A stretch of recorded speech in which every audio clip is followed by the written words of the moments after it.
Welcome to RealGM Radio. Joining me today, it's Dave DuFour from the Athletic NBA Daily Podcast, one of our favorites around here. We get into a bunch of different topics. We're going to start with that epic Lakers-Spurs game from last night. We're going to get into what we're seeing from Luka Doncic early, what we're seeing from this Lakers defense and the Lakers overall. Second place right now in the Western Conference. We get all into that. Plus, how teams are defending Victor Wembanyama. Some good X's and O's conversation there, and how Wemby can counter that, and how we expect them to grow from that. Then we're going to get into some Ja Morant talk. We'll talk about where Memphis goes from here with Ja, get into some of the latest reporting, and then get into some fake trades. And then finally, we'll talk about a bunch of teams that have impressed us on League Pass and have moved up in our watchability rankings. This is a fun one, and always, Dave, enjoy.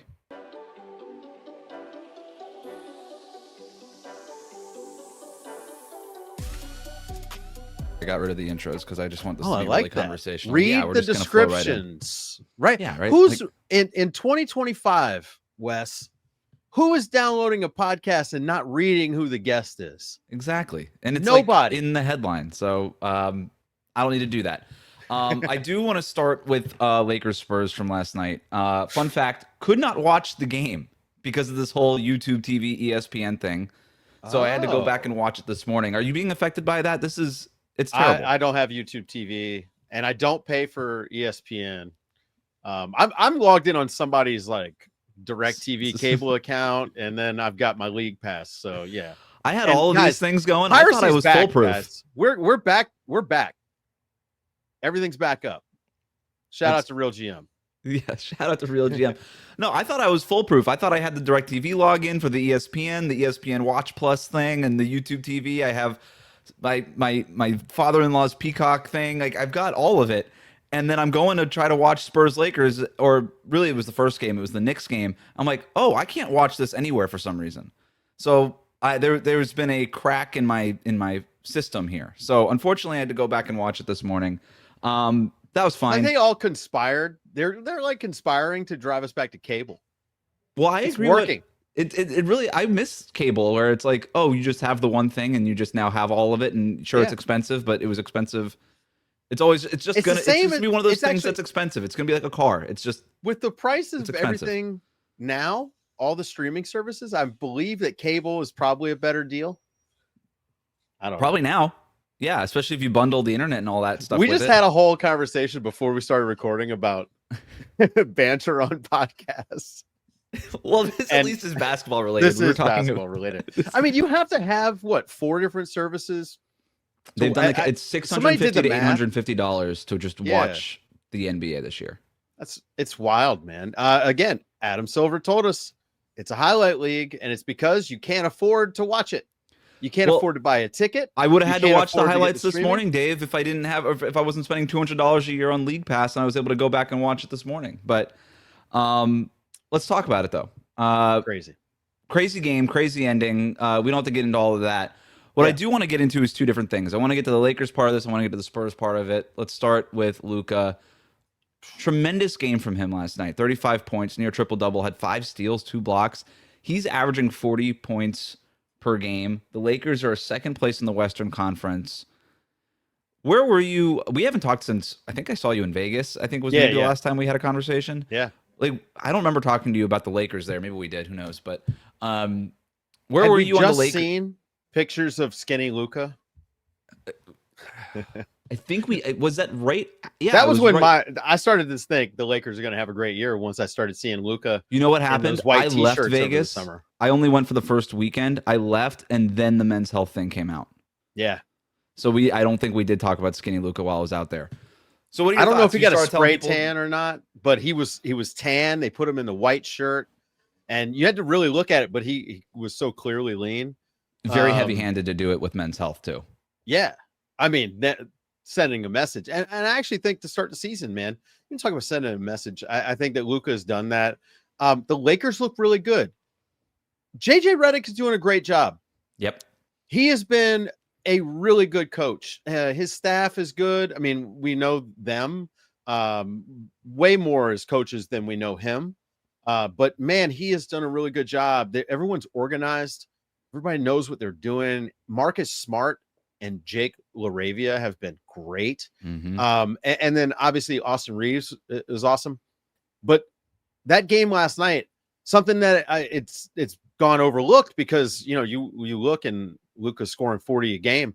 Luka's been very locked in defensively this year. Part of it is he's healthy and he moving better, but he has been determined to play defense. I mean, you mentioned the 7 stocks last night. That's absurd. He's guarding on the wing. He's been disrupting passing lanes.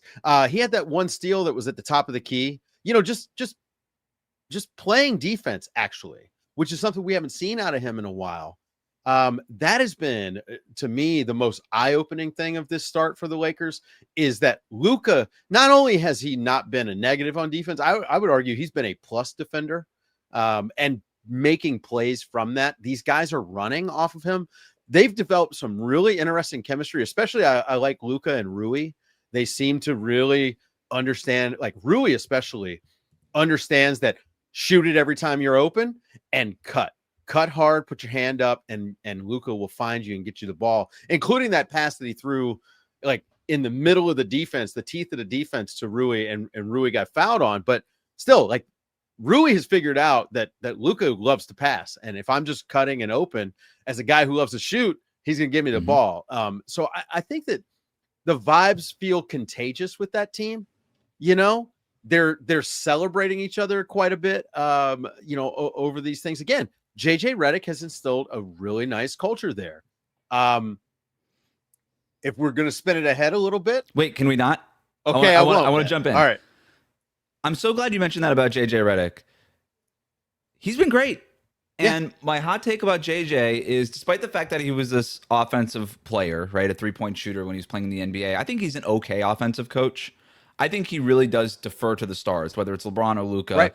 And says, we're pretty much just going to play how you want to play. And I've got some things that I want to include here, and we got some sets, and then I'm all galaxy brained about how we're going to do this, and we're going to flip the plays around, and we're going to all the stuff that I talked about on Mind the Game. We're going to do it.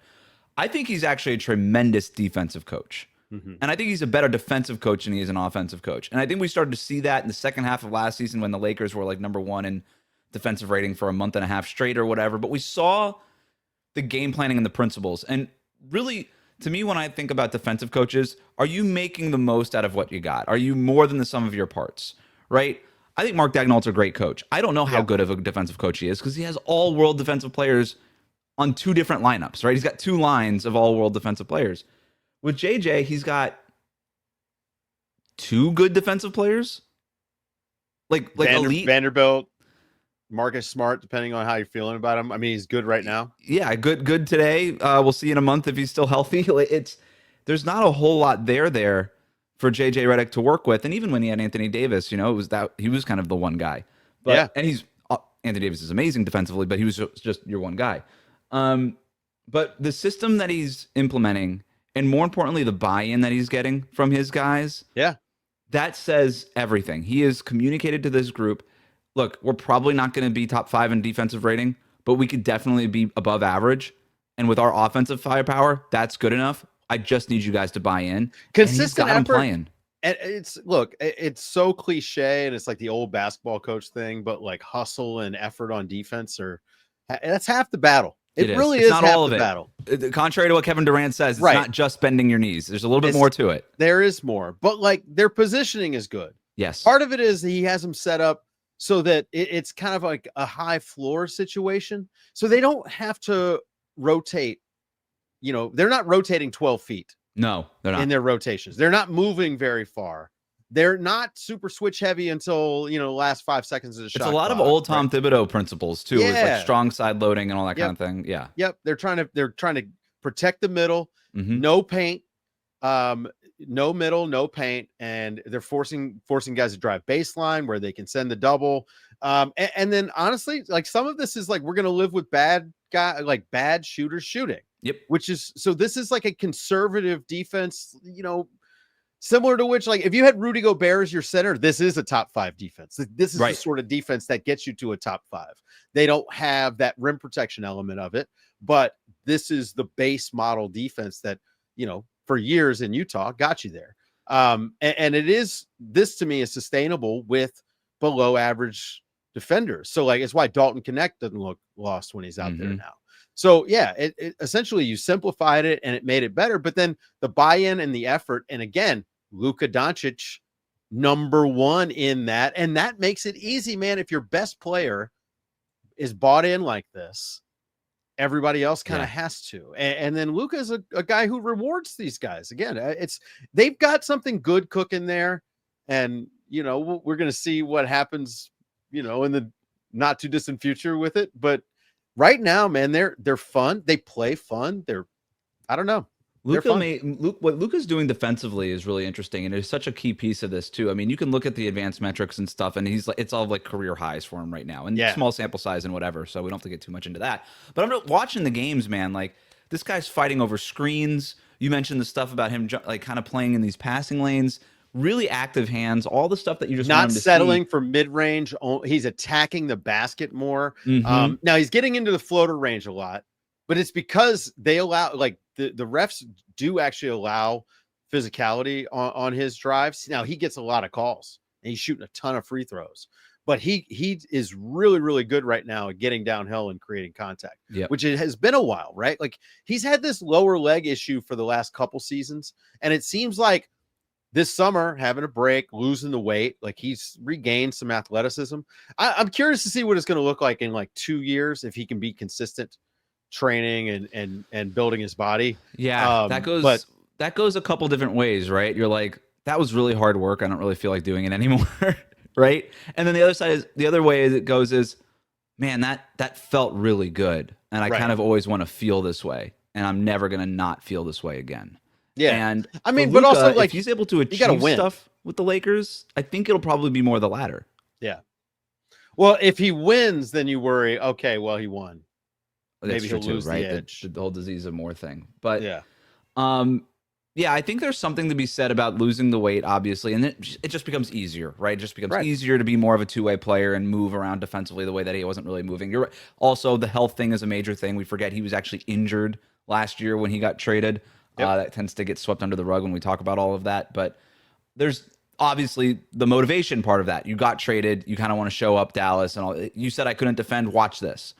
There's also something to be said about, I think, JJ challenging him to defend. Yeah. And it's not to say that they're putting him on like the best offensive player. They're definitely not doing that. But they're also not dramatically scheming ways to just make sure that he doesn't have to do anything. Yeah. Like, JJ is coming out there and it's like, no, you're going to have to do something in this scheme. Like, we're not going to let you off the hook. You're going to get in shape and you're going to do all the things you do offensively. But there's going to be a higher floor of what you're asked to do here defensively than maybe what you were asked to do in Dallas the last couple of years. I think there's something to be said about, hey, we kind of need you to do it. Yeah. Like, yeah. And then, so they've kind of got him playing like 3-4, right? Defensively, which is his position. He's a fantastic rebounder. He's actually a decent rim protector. So you kind of want to get him back there. And this is where, things get tricky, when LeBron comes back, because I do think that it moves Luka into a different role that, because I don't know if LeBron's going to slide outside. Right. But I think that schematically he's in a good spot. Obviously, physically he's in a good spot. And then he's just trying harder. The thing about it is, though, in high leverage moments, Luka has taken on I'm going to guard the guy with the ball. And he can do that well. Like, we've seen it in the playoffs.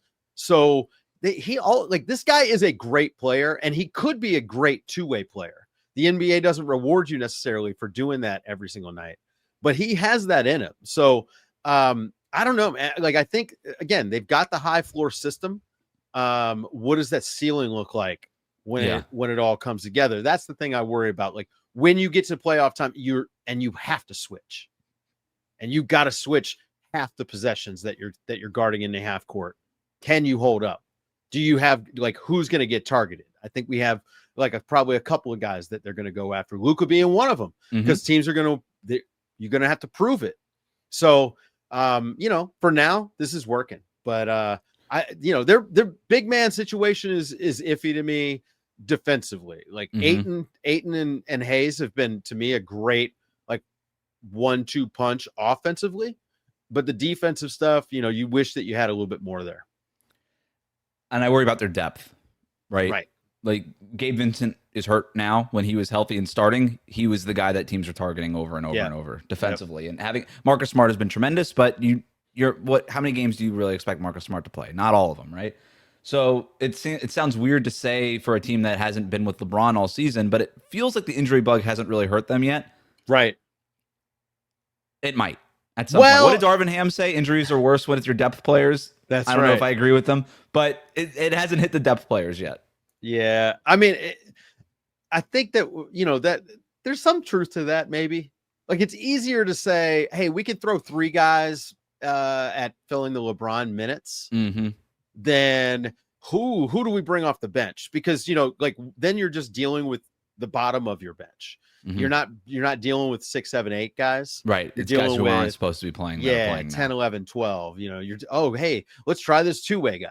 Yeah. And that's where things start to get tricky. Or you end up with Nick Smith Jr., apparently, who's amazing. Right. Well, hey, now that's the thing, though. The Lakers done a pretty good job always of signing these sort of guys that, to try them out. Nick Smith is a pretty good player. Just didn't have a home. So, like, he can probably give you a little bit of run. With the Lakers, they wind up, you wind up with Bronny James minutes in high leverage situations, which is what you don't want. So I don't know. I'm concerned about what happens when LeBron comes back, just from a fit standpoint. Austin Reaves touches are going to go down, I'm assuming. Or maybe it even gives Austin Reaves, maybe they kind of stagger him a little bit more and he gets more run as the primary guy with second units. But it's going to disrupt the hierarchy and who touches the ball. It's not going to take the ball out of Luka's hands, but I'm curious to see what it looks like, with this version of the Lakers with LeBron. Because Reeves' utility to this team is having the ball in his hands when Luka doesn't. That's his whole job. Yep. And if he no longer has the ball in his hands when Luka doesn't, because now LeBron has the ball in his hands when Luka doesn't, then you have a question about, okay, what does Reeves really do here? And with LeBron, we know he's capable of doing anything on the court at a high level. Anything. Like, whatever he decides he wants to do, he could do it at an elite level. If they wanted to make him the starting center, he would be the best center. If they wanted to put him in the PJ Washington role, with Luka that had with Dallas, he would be the best PJ Washington in the league, which sounds very dismissive of LeBron James, but the point being, he could just do whatever. He could be, to your point, the center. If he really wanted to do it. Obviously, he probably won't, but it's a fascinating question. But I want to go back to the Reeves Luka part of this, because I think if there's a lesson through these first 2.5, 3 weeks of the season, if I'm the Lakers, I feel really good about this as my future. And I really want to make sure I bring back Reeves on a nice contract, and I think he's deserved it. Lineups with Reeves and Luka score a ton of points. They get to the free throw line a bunch. They don't turn the ball over. And we've seen in the past, like, Luka's best teams, whether it was with Jalen Brunson or Kyrie Irving, he always has that other guard that he's able to play off of and play with. And Luka does not get enough credit, I think, for being very deferential. Might not be the right word, but deferential enough. Right? Yeah, he's not a selfish player. You want the ball in his hands because he's so amazing with it. But he's deferential enough to make sure that these guys get involved. And if I'm the Lakers, I'm like, I feel really good about the Luka plus Reeves build. Yeah. And whatever we have around that, like that, I guess that's the job now as the front office. You can legitimately say that Luka's happy to play with a guy who scores 40. Yeah. If he scores 20, like, he doesn't care. He wants to win. And then with the way, I mean, you think about he and Austin Reeves is this like two-headed snake, elite ball handlers who are elite at getting to the basket, drawing fouls, and elite 3-point shooters. Can shoot in the mid-range. I mean, that is a kind of the recipe for a title-winning team. You look at what OKC did, Shea and Jalen Williams. That was what they were going for. Very similar. It's all about filling out everything after it. But again, this is where I go to the LeBron. How does that affect Austin Reeves? If Austin Reeves is in the corner, does that make any sense? I just don't. I don't think so. Right. And then what does it do to their spacing? If LeBron, because LeBron is, he's a threat to shoot, but I don't think he's not the threat to draw free throws that Austin Reeves is right now. He's just not. He's not getting to the basket like that off the dribble. And you really don't want to turn Reeves into Kyle Korver. No. Well, he's not as good of a movement shooter as he is off the dribble, but, right? But like in other words, you don't want him just standing in the corner trying to space. Like that's not what you want him to do. No. Yeah, it's going to be fascinating. It really is. I do have again, a feeling JJ that Redick has the LeBron benefit of the doubt from me. Like if anybody's going to figure out how to make it fit, it's him. I mean, they've done a really good job with every piece that they've added over the offseason. I think that they've done a really good job of kind of plugging them in. It might be a weird way where this injury for him, the sciatica thing, is almost a blessing in disguise because he's able to just sit there courtside and be like, "Oh, this is working." Mm-hmm. And when LeBron's not going to just come in and just be like, "Oh, I'm glad that was working. Now we got to play my way." I don't think LeBron is that kind of cat. I think he's the guy that's going to walk in and be like, "Oh, you guys can kind of carry me through this slog of a regular season while I'm dealing with this back pain. All right, go ahead, and then we'll get to the playoffs and I'll start doing LeBron stuff." We've seen him do it before. He's changed the way he's played 100 different times. Yep. It's always been roughly the same sort of queen in the chessboard thing, but he's changed it a little bit, and there's still going to be moments where they're going to need that from him, obviously. But he's a tremendous off-ball cutter. He's, at this point, a good catch-and-shoot three-point shooter. Yep. And when he's engaged, when he's locked in, he's still a very good defender. We just don't see it that much. But it's not for it literally is just for a lack of trying with him. Yeah. But if he's engaged, he's still a top-notch wing defender when he wants to. Top 10 player. Yeah. I agree. Yeah. This is a good problem to have. Yep. You know? Yep. Yeah. On the other side of that, rough game for Victor Wembanyama. 2 in a row. Phoenix, and then this one. And he was talking, gave a quote after the game about how defenses are basically starting to figure him out. He's like, yeah, there's a scheme out there, and now teams are running that scheme against me. And I think what we've seen the last couple of games is you've seen the Lakers, and then before that the Suns throwing wings on them. Yep. Right. So they had the Lakers had Hachimura and Vanderbilt on Wemby, and then the Suns had Royce O'Neal and Jordan Goodwin on Wemby, and then they basically dropped their centers on essentially just sagging off of Harrison Barnes. Yep. And I guess teams are just treating Harrison Barnes like PJ Tucker now, I guess is now the job of Harrison Barnes. But that's what they're doing. And it's mucking up stuff in the paint, right? Because you've got that center sagging off and kind of dropping near the rim. You saw the Suns get really aggressive about kind of playing a box zone, like just kind of, elbows. Trying to keep him out of the paint. Yep. And the Lakers were doing that to a degree too. And then strategically doubling him when he's in the post and kind of challenging him to be a passer, which he's, of all the things that Wemby's really good at already, I wouldn't say passing is one of them. He has thrown some stinkers. He has thrown a couple of really awful passes so far this season. That one that he threw last night, just directly to the defender in the paint. It just when he was on like the left block. Yeah. So that's the one I had here, and I wanted to outline it because I think it's really important to kind of just illustrate to our listeners like how teams are defending him now. So they run this play where Wemby goes from the right side to the left side, get him in a post touch. Hachimura is on him. The Lakers are sending strong side help, and DeAndre Ayton rolls over. Again, he's stationed on Harrison Barnes. They get it to Wemby on the entry pass, and then Ayton rolls over to Barnes, or from Barnes to Wemby, leaving. Then Champagnie goes to the corner. And then Barnes screens off Champagnie's man. And I think that was really interesting because this was the Spurs in real time figuring it out, right? This was, okay, this is what they're going to do. Let's make sure then that we're going to flash Champagnie to the corner when nobody's there, and we're going to get a wide open three. The only thing we got to do is make sure that Wembanyama can get that pass off to him. He's got to hit him on that pass. So Wemby's on the other side of the court with his back facing Champagnie in the opposite corner, and he tries to whip that pass over into the corner. And to be fair, that is a hard pass to make. Mm-hmm. He throws it way too low, goes right to Luka. He intercepts it, fast break the other way. Yep. If I'm a Spurs fan, I'm thinking, okay, that's good. It sucks that was a turnover and it was ugly. Like you said, that was an ugly pass. But it's the right process. And this is Wemby figuring it out in real time, which is fascinating. Yeah, he's still a little impatient. Mm-hmm.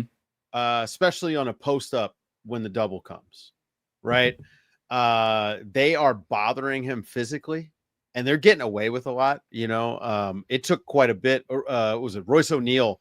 They called a foul on him, away from the ball, and it to me, it was probably about 10 seconds too late of a call, right? That's how physical they're allowed to play with Wemby right now. Mm-hmm. But as soon as the double comes, I actually would love to see him just eat the double for a minute. He's huge. Interesting. Put your arms up, try to clear out a little bit. You watch Right. Luka do this all the time. Luka's not scared of a double team, and this is where it'll come for Wemby. He's just got to get used to it. He's probably really not been double teamed all that much. All right. Because what's the point, right? Like, he was always bigger than everyone else. Double teaming the guy, like, really just you were going to leave someone wide open. It's like a young quarterback learning to stand in the pocket in the face of pressure. It's different. I mean, it's like we made fun of Devin Booker for that, but the truth is Devin Booker did eventually get better at handling doubles. Luka is probably the best in the league at it. Luka and Jokic. Yeah. They're the best in the league at it. They invite the double. You watch them get tall with the ball, right? Mm-hmm.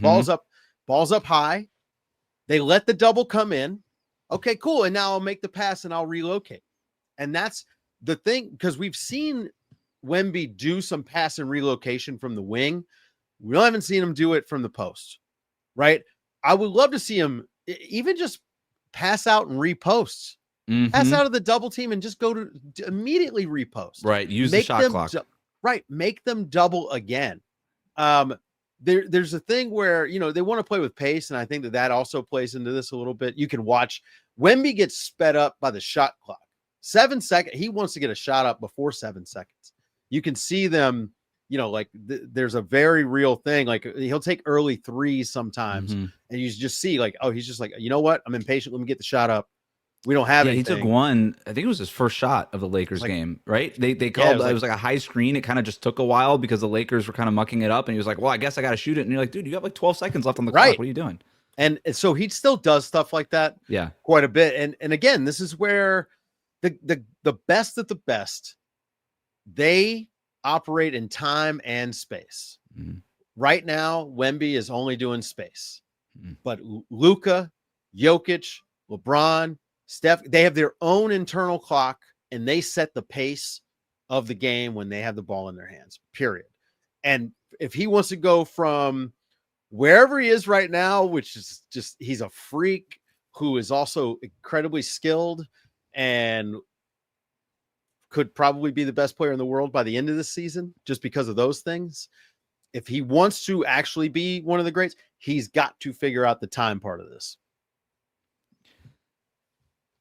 It's a great call. He needs, and that'll come with time, right? The thing about Victor Wembanyama is nobody has any questions about. I think he even said he feels like everything's really fast right now. He did say that, right? He says the game's really fast right now. So that'll come.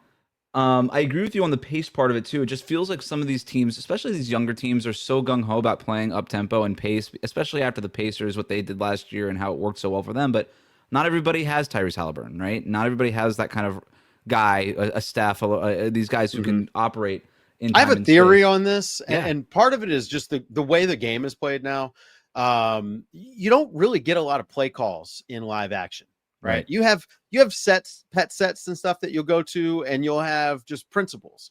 And so when the things break down, these guys, they don't have anything to go into. Right? They don't have a motion offense. They're like, oh, we'll just get reset here, run a double drag, and we'll get into something. That they don't do that. It's just, well, this possession's dead. Get the shot up. Or the closest thing I think now is wave up your center, run a pick and roll really quick. Run a pick and roll. And that's it. Right. And we've seen now teams start to figure that kind of stuff out. All right. I want to move on to another topic. I want to talk to you about Ja Morant. So Jake Fisher reports today, as part of the Steinline email, that the Grizzlies don't have any immediate plans to trade Ja Morant. I don't want to go through all the stuff. Everybody knows the history on Ja Morant at this point. And I agree that it doesn't make sense for Memphis, small market, all these things. Like, I get why Jake Fisher is hearing what he's hearing, right? It's just, if you're the Grizzlies, it's really hard to give up on a guy like that. They've dealt with a lot so far. It's almost like, you know what? What's new? Like this, we didn't shake last time. We're not going to shake this time. But to kind of find a different angle to this story, if I hired you as a consultant for the Grizzlies, what would you have them do with Ja? I mean, you would hope that you can make it work, right? It does seem like he's not happy about the way the rotations are working. like shorter substitution patterns and stuff like this.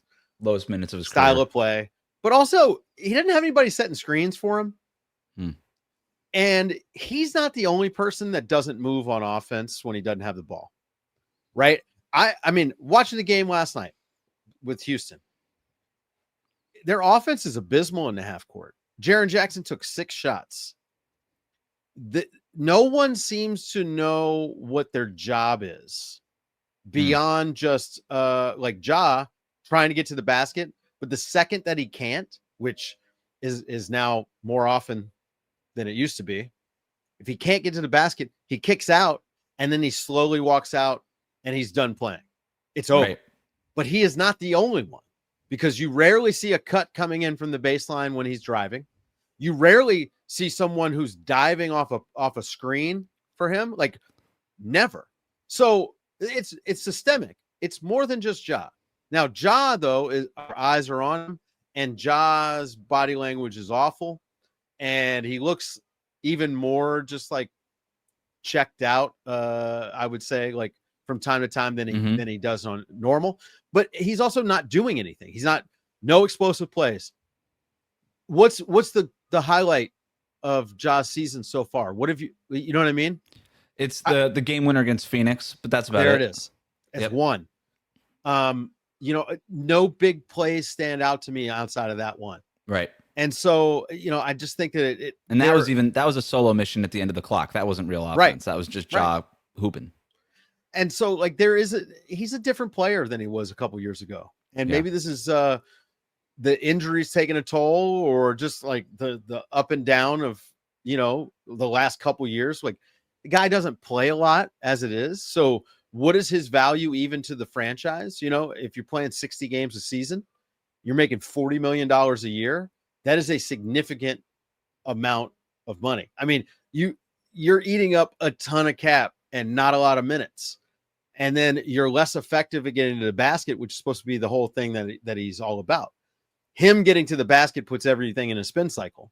And I think that you can go back to the Desmond Bane trade is really why this looks the way it does right now. Like, he needs a Bane to play off of him. It's almost like Luka and Austin Reaves to a certain degree. Like, they're a worse version of that. But even before that, I mean, think about the end of last year and how weird everything was. And just like, you fire the coach because player's not happy with the way he's playing. He's still not happy with the way he's playing. So I just, at this point, man, I think, like, if I was giving them advice, try to repair the relationship, not fire the coach because you just hired him. You can't do that. That's the wrong thing. But to just say, all right, well, this is it. You're not happy. We got to trade you. Now we're going to take 10 steps back. If you trade Ja, go ahead and get ready to trade Jaren, because you're just going to reboot the entire franchise around. I mean, Cedric Coward is a great start, maybe. Zach Edey, cool. But if you trade Ja, it's over. Yeah, and you mentioned firing the coach there, and it's clearly too early for that. That's where I'm worried that this is going. And if you end up firing 2 coaches in a year and a half, basically, then you enter this like vicious, like Sacramento Kings like cycle, and that's a really hard kind of whirlpool to get out of.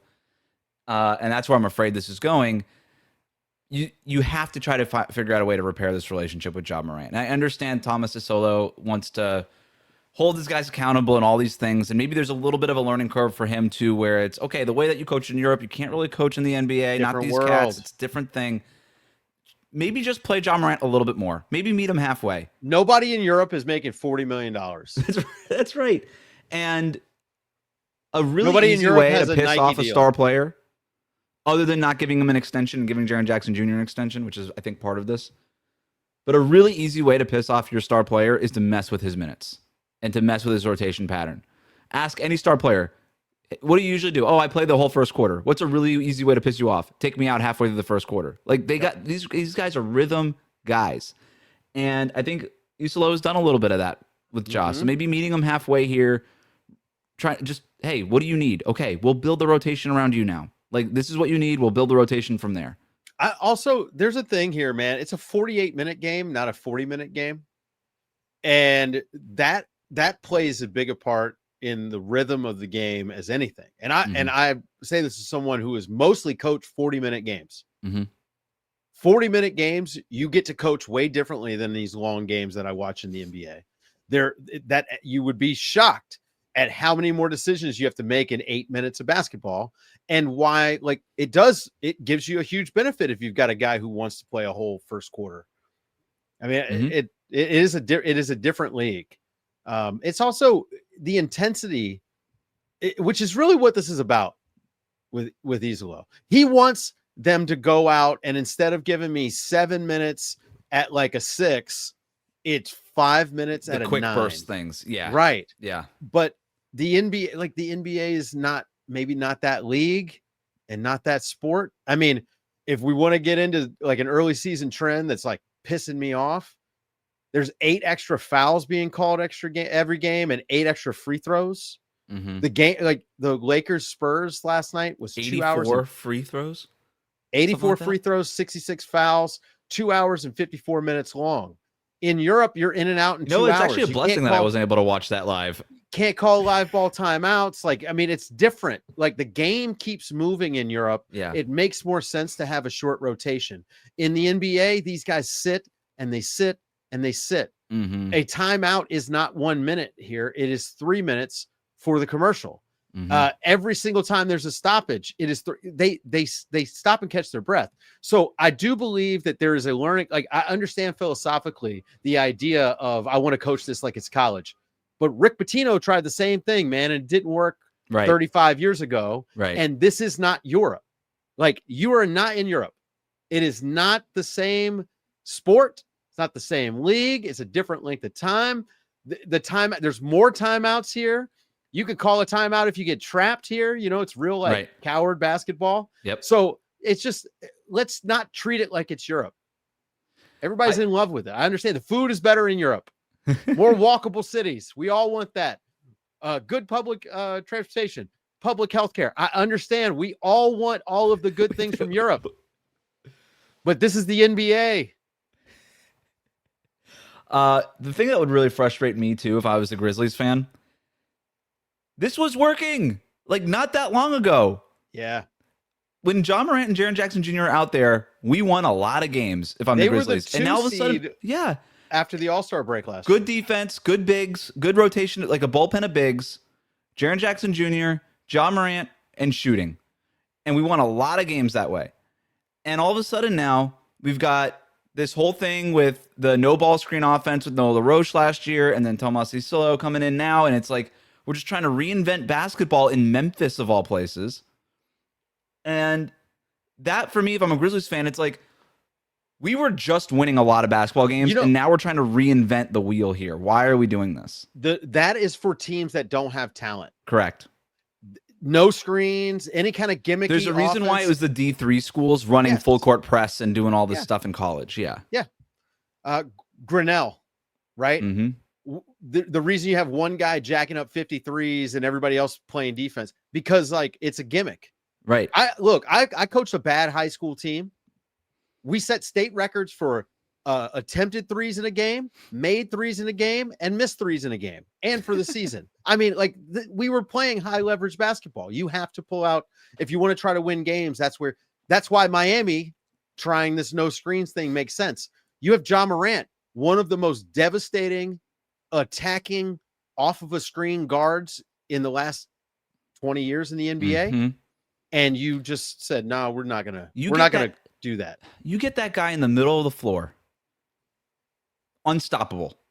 Elite float game, elite dribble moves in tight spaces. He is a superstar in that area of the floor.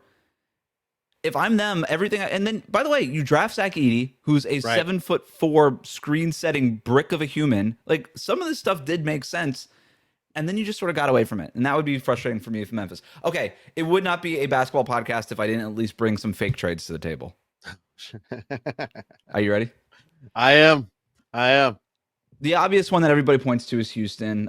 Jake Fisher also reported in that same piece that I referenced before that Houston's not really interested. I don't care. It's fake trade time.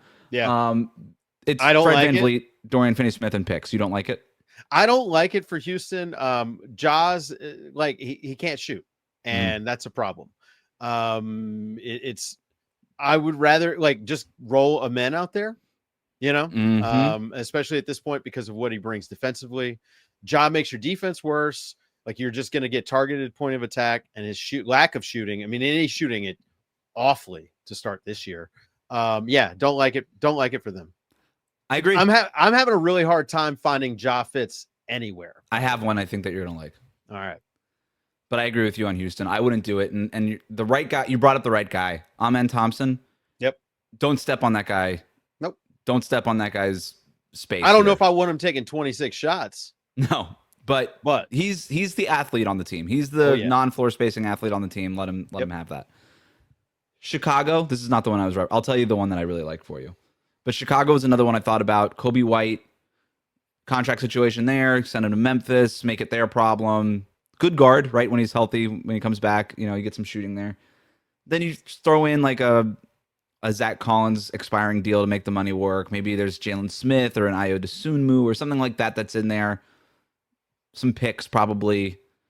I don't know if I love it for either team. If I'm the Bulls, I kind of like what I got going on. I don't know that Ja Morant is the guy that I want to pivot for.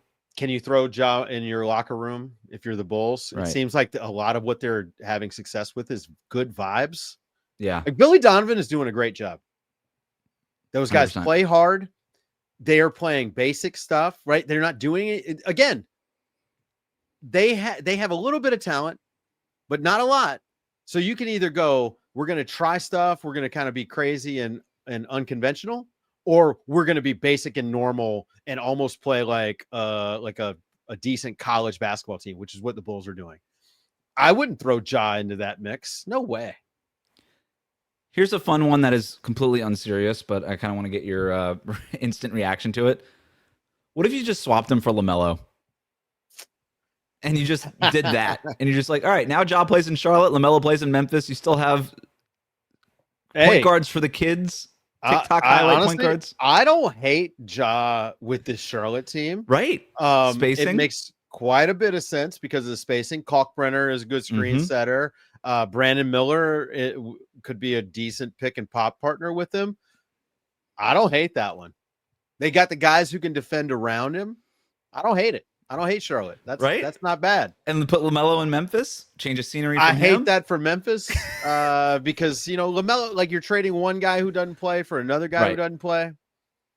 It's tough. But at least like Melo 6'6", Right. And you're like, all right, well, we're trying to reinvent offense in Memphis with Ja Morant. LaMelo's been trying to reinvent offense since he got to the league. His whole life. Imagine. Yeah, exactly. Another fun one that I think is, I don't know if it's as unserious as this one, if I'm being honest, because we've seen the Sacramento Kings do some crazy stuff. What if you just traded him for Sabonis? Oh. Ja Morant is the star in Sacramento that they're building around. You put Sabonis next to Jaren Jackson Jr., and you just kind of do a little bit of what Dallas is doing with Anthony Davis, I guess. But Jaren stinks at the 5, though. Exactly. So you get Sabonis and Jaren Jackson Jr., what's he really bad at? Rebounding. What's Sabonis amazing at? Rebounding. Sabonis would average 15 a game. Mm-hmm. Yeah. Your defense is not going to be great, but it's not going to be abysmal because of Jaren. Jaren's kind of the guy that Sabonis is the sort of defender Sabonis needs to play with. Yeah. That's not awful, but I think I'd rather just try to get no one back.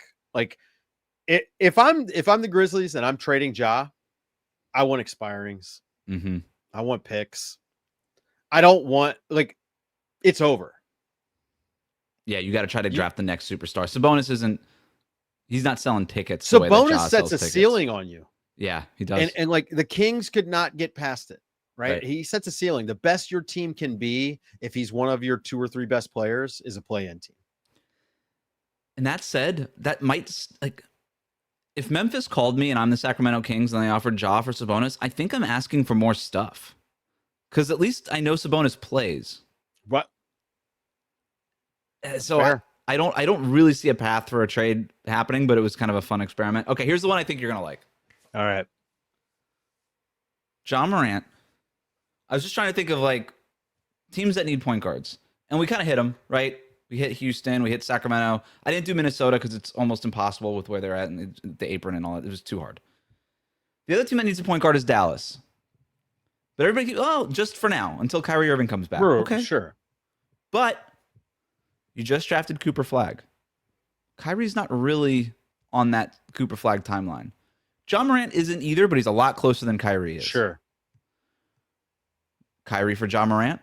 It would have to be a couple smaller contracts, just like a Dwight Powell or a Hardy or something like that has to be included. But essentially, those are the parts. It's Kyrie Irving for Ja Morant. If you're Dallas, you get Ja to play next to Cooper Flag, and you say, this guy's 27, Cooper Flag's 19, 20 years old. This makes a little bit more sense for us as we try to pivot maybe to a slightly younger direction, while also at the same time trying to win right now, because we know that that's what Nico Harrison wants to do. And then if you're Memphis, everybody in the league loves Kyrie Irving. Right. Talk about a different kind of Kyrie Irving before Dallas was one thing. Ever since he's been in Dallas, everybody keeps talking about locker room stuff, all this stuff, just off the charts with Kyrie. Could be a good kind of mentor to have on a relatively young Grizzlies team right now. Hate it. Hate it for Memphis. Hate it for Memphis. Okay. I don't want a 35-year-old coming off of an ACL tear that's making that kind of money. That's then also gonna, if you make that trade, guess what? You're giving him the extension. Would it matter if I included Max Christie in this? No. Max Christie is like, I only brought that up because every time anybody brought that up with Nico Harrison, he was like, we also got, it wasn't just Anthony Davis, it was also Max Christie. That's still not enough. I don't like it. I mean, I like it fine for Dallas just because they have nobody right now. Yeah.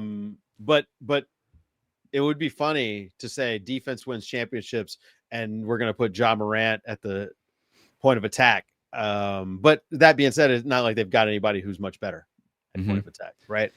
I don't like it, and I honestly don't like the Ja fit with Cooper. I'm with you. I don't think it's very good. Again, Ja, it's like a tricky guy to fit because his lack of shooting, lack of defense. What do you do with him? I mean, I think like if he's not Ja Morant, right? Where is he coming off the bench? Right. Is he a third guard? If he's not the way he's playing right now, he doesn't get to the basket, can't make a shot, can't defend. So, okay, look around the league. Who needs a third guard to be their starting point guard? Now, if he's going to be Ja Morant, and bounce back to 2 years ago, whole different conversation. Yeah, I still have some hope that he can get back to that level because those numbers have been down though. They have been. Especially the rim attack numbers, his finishing around the basket. There are indicators that look like maybe he's losing athleticism or something has been figured out. Maybe it's teams packing the paint more. I'm not sure, but they're not worried about the jump shot at all. And that is a huge problem for him. And then to be fair to him, he hasn't had anybody setting screens for him at all this year. So, the jury is out. I'm not willing to say he's washed. And there's something to be said about maybe a change of scenery being what he needs and kind of being reinvigorated somewhere else. But if he goes somewhere, let's say he went to Minnesota, right? They figured out a way to do it. Tim Connolly is a creative guy. They figured out a way to do it. He's going to play next to Anthony Edwards. His life is going to be a little bit easier. Right now he's the only guy offensively that you even have to think about because Jaren's not doing anything to start the year. Yep. I don't know. It's tricky, but he lost his joy. He did. He lost the joy, which we know how that tends to play out. I love that losing joy now is a thing, though, that NBA reporters are going to ask star players when they're a little upset. It's that joy word specifically. Shout out to the Associated Press's Tim Reynolds, who was the one that asked Jimmy Butler about the joy thing. And it just sort of took on a life of its own after that. All right, last thing here. And I appreciate the time so far. Yeah. One team, you watch a ton of League Pass, right? You're doing the Athletic NBA Daily Show. You're watching every game every night. What's the team that has surprised you in terms of sort of, we can call it League Pass rankings, we could call it just watchability scale. Yeah. Just what's the team that surprised you maybe? I mean, this is an easy one. And it's low hanging fruit, but the Bulls, they've been competent. And that goes a long way. They always have been in kind of crazy games, right? They hang in games. We remember the Giddey game winner from last year, right? over the Lakers. And you wind up watching a lot of Bulls anyway because they have a lot of early starts or 5:30 starts out here. Right, a lot of 7 p.m. Eastern starts. Yeah. And so you catch a lot of the starts of their games anyway. And then, they can get disinteresting. And then you check back in and it's like, whoa, how do they get back in this game? Right. And so they've just been very watchable and good. Yeah. Right. Like it's not just that they're watchable because every single possession they play hard, but they've actually been pretty good. And they're not doing anything special or flashy, but the games have been fun. And again, like they mix it up. They make things happen. And Josh Giddey, I don't know what happened with this guy, but he's a different player now than he was, 10 months ago, especially for the Bulls, right? Like Zach LaVine's out and Josh Giddey looks like a different guy. Yep. As soon as the trade deadline passed, Giddey just took off. And I think the big question in Chicago was, is this real? Is it sustainable? Was this just sort of an end of season blip? What is it? Turns out it's real. Like this guy is playing great basketball. It's interesting. Like I don't want to do this whole thing because we're having a good time with the Chicago Bulls, but to think about what their ceiling is, I think there's a very clear ceiling with Giddey as sort of your lead ball handler. But I don't care about any of that right now. Oh, they're going to make the playoffs though. I'm calling it. 100%. I'm with you on that. They're out of the play-in. Yeah, and Bazelis is live to just do something crazy. Once or twice a game. You're just like, whoa, he just came in from the baseline for a one-handed tip in. Like that's crazy. Yeah. So, when he's on the court, they're super watchable. I got to throw my Miami Heat into the mix. As somebody who has to watch all their games anyway, I've actually enjoyed it for the first time. I've enjoyed watching the Heat in the regular season game for the first time in the last 3 years because of their pace, and they're just bought in. Now there's nobody out there pump faking 45 times. Yeah, turns out that's not helps. Super fun to watch. Yeah. Here's a weird one, and this might be more of a therapy session than an actual answer. Uh-oh. I can't figure this out. So, talk about the 7 p.m. start times, East Coast, 7 p.m. start times. There is 2 or 3 games on that started last night. One of them was Cavs Sixers, and I don't know how you do it, but like for me, I probably have at most 3 games that I'm watching at one time. Okay. At most, and that's a stretch for me. That's a struggle. Well, you're not. I really want to lock in on one. You're really not. If you're watching multiple games, you're not actually watching any of them. I agree. So what I do is I'll have something on the iPad over here, maybe something on the laptop, and then I have something that I say that's my default. That's my main game. And when that game is on a commercial break or a timeout stoppage or something, I'll glance over at this game. Right. And that's how I tend to operate. And so I put Sixers Cavs up. Darius Garland's return, good storyline. Sixers are very high up on this scale of whatever we're talking about right now. Super PJ fun. Edgecombe is one of my favorites. So I'm like, that's my default thing. And yet, Pistons Jazz over here, Dave, on the iPad, I ended up watching Pistons Jazz more than I was watching Sixers Cavs, and I can't figure out why. And while it was happening, I'm like, why can't I take my eyes off of Pistons Jazz? Am I that much of a basketball sicko? What is it about that game? So I had to include them in this conversation. Pistons. They're so good. Cade Cunningham has taken another leap, and Jalen Duren is going along with them. But what Cade is doing right now, some of the shots that he's making, like the mid-range stuff is just on all cylinders right now.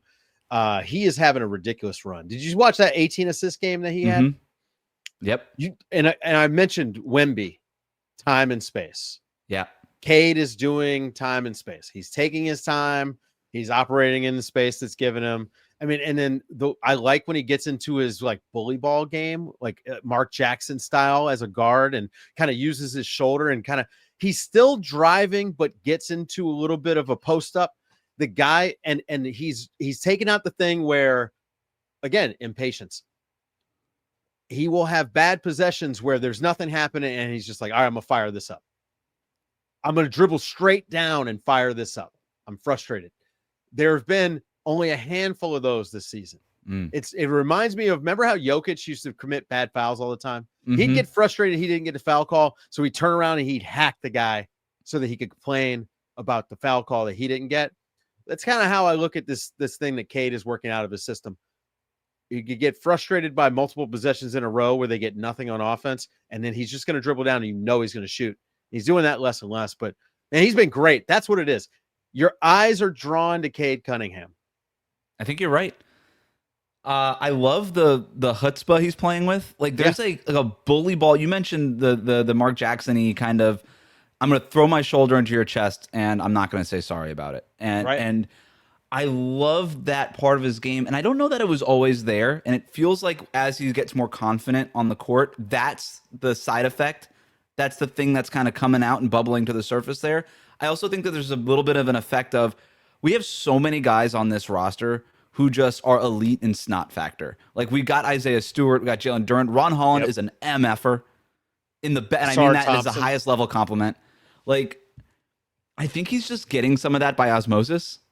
And I think they're dogs, man. They are, man. I love watching that team, and they just come in just waves of I'm gonna punch you in the face-ness. They remind me of the Rockets a little bit. Actually, I've even been saying the last few days, like think about if they had signed KD. Like if they could have added KD to this team, they'd be the best team in the East right now. Yeah. We would be like, oh wow, front runner. Because that's how close they are. And that's because Cade has become a guy. Jalen Durant looks like a dude. They're like one piece away. Yeah. I think Asar Thompson will be that guy at some point. He may be. He was like my guy to come up this year because he started last year injured. And you've known me for a while now. Like people just discount ankle injuries. They think these guys can come back fast, but it sets you up for just a slower start. And he had an ankle injury in training camp.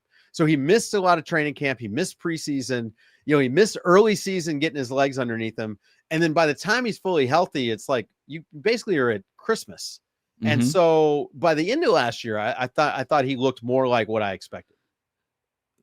The Thompson twins, their rookie year, Asar was the better defender. Right. And now Amen is taking this other level where everybody's kind of making him the guy, but he's been playing great, like no question about it. But we're also sort of forgetting how good Asar is. And you're right about the ankle injury and all that kind of stuff. Like when he's fully right, I still think there's a chance that Asar ends up being a better defender than Amen Thompson. Which, by the way, for the record, player. That's still two probably first team All NBA defenders. Yeah. Like these are, but Asar has such capability on that side of the floor, and it was instant. It was the day he walked onto the NBA court, he was an elite defender. Yep. I mean, they're amazing. They're incredible, and they're so much fun to watch. And they're rolling out the big ball lineups again with Durant and Isaiah Stewart, which is fun. Like there's just a physicality. Well, Stewart's shooting like 50% on above the break threes. I mean, this is what is going on there. I need someone to dig in on that. I'm going to hit up Hunter Patterson and be like, hey, need an investigative report. Did Beef Stew stop boxing? What happened? Over 50% above the break. That's biceps, a game changer. A little atrophy in the biceps. It made him more mobile in the upper body. Maybe his arms got shorter. I don't know, man. But like, there's something. You're shooting it's a game changer.